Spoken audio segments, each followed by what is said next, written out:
You encounter them on a trip to the supermarket, a jaunt to the bookstore, or a trip on the subway. These information vessels litter your trip from point A to point B, whether or not you are aware of it. However, magazines, a thermometer of our cultural climate, rely on the basic elements of pictures and words to convey their message to the audience. The information highway from producer to consumer is not as simple as it seems.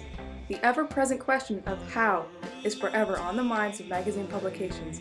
How can the tools of communication in print be used to appeal aesthetically? How can they effectively communicate their message? How can they engage their target audience? How can they set themselves apart? And primary in our investigation, how can they use typography effectively? You are about to discover that solutions to these questions are not all equal. They range from good to bad and even to ugly.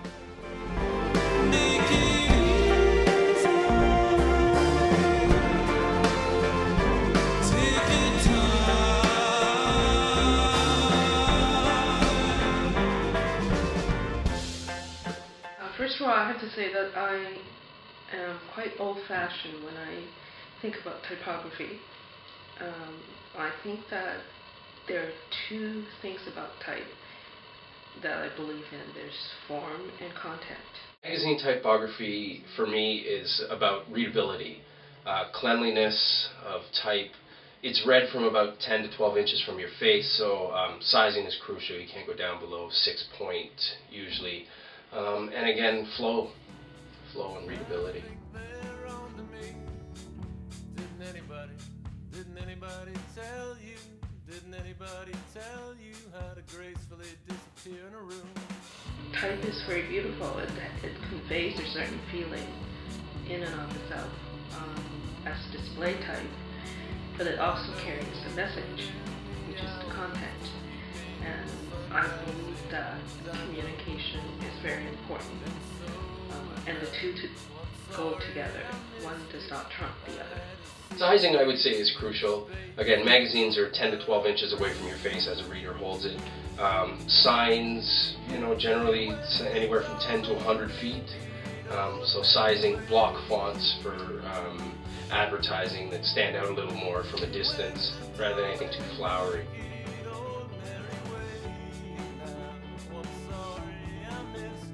Each magazine is very different from books, for instance, and it's very different from, let's say, web design. Type is married to visuals in magazine, definitely. One doesn't go without the other, unless you go for a magazine like the New Yorker, for instance, which doesn't have much visual, but most magazines are dominated by the image, and type and image has to go together. Good typography should draw you into the project. It should almost, at first glance, give you an idea of what the story or article is about. A legal or a banking type thing should obviously have a clean, classic font, maybe a serif, Georgia, or a Times. Bad typography can be, I like to call them garage sale signs or ransom note designs, where you've chosen all your favorite fonts and worked them into the project to the point where the fonts take over and there's no flow.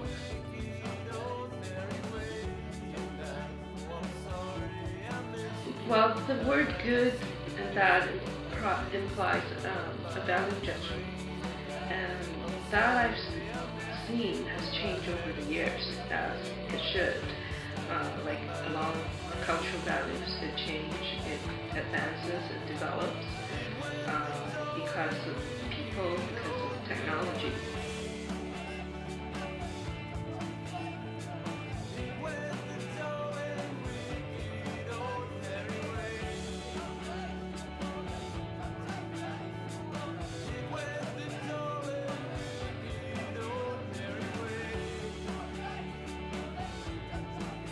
Good and bad type, getting back to the question, it's hard to say. It's like good and bad art.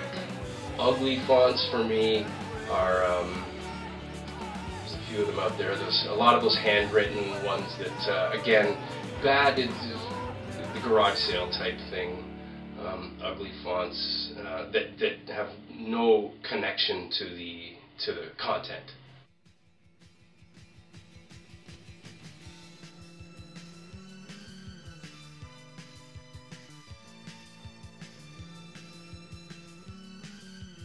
When I first started at the Design Center, that's where I got my design training.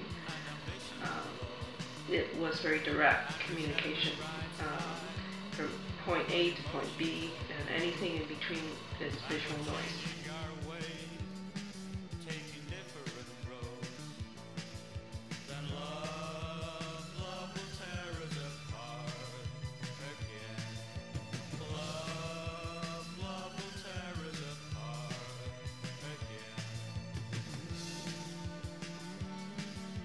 Type is different now. It used to be that people read, they sit down and read for a long time, and now they don't. Favorite magazines? That's a tough one because there's so many for me. I'm a magazine junkie. I'm not a magazine junkie, so I just read magazines when I go to a doctor's office. And that's kind of the duration a lot of people read magazines. Adbusters is great. Marketing magazine obviously keeps us up to date on what's happening in the industry, so I try to read that one all the time. Music magazines, they get a little crazy with the fonts, which is great because they speak to the project.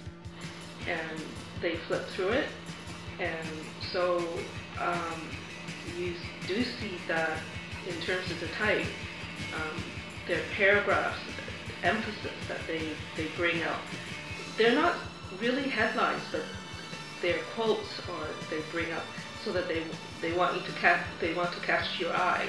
So you would just read that little snippet, little packets of information, and you do flip forward, backwards, and you don't read it like a book. So that's what magazines are. Well, if it's done right, it'll take me to the top of the story. If it drops me off the edge of the page or into the top corner of, if the headline of a story matches the headline of an ad, perhaps, and I can keep reading right across and think I've read right into the ad. I would say good typography, it should take me to the start of, take me where it wants to take me.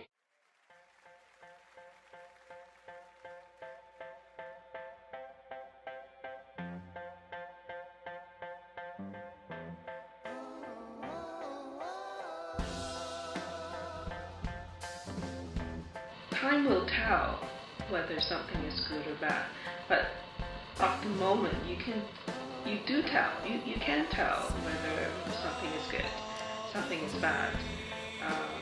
As a professional, I remember in the 90s being totally angst when the computer age started and everybody thought they were a designer. They still do, actually. And there's a lot of bad type out there. This query into the many faces of magazine typography answers some of the questions and raises others. Is all typography good, bad, or ugly? And is it the same for everyone? Despite these questions, which engage a certain level of subjectivity, we can, to some degree, attach certain characteristics to each of these three categories.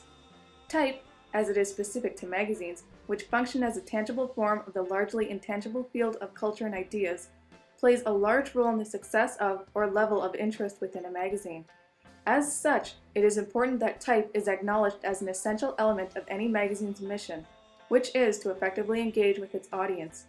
An audience that encounters these pervasive communicative devices almost every day and in almost every environment.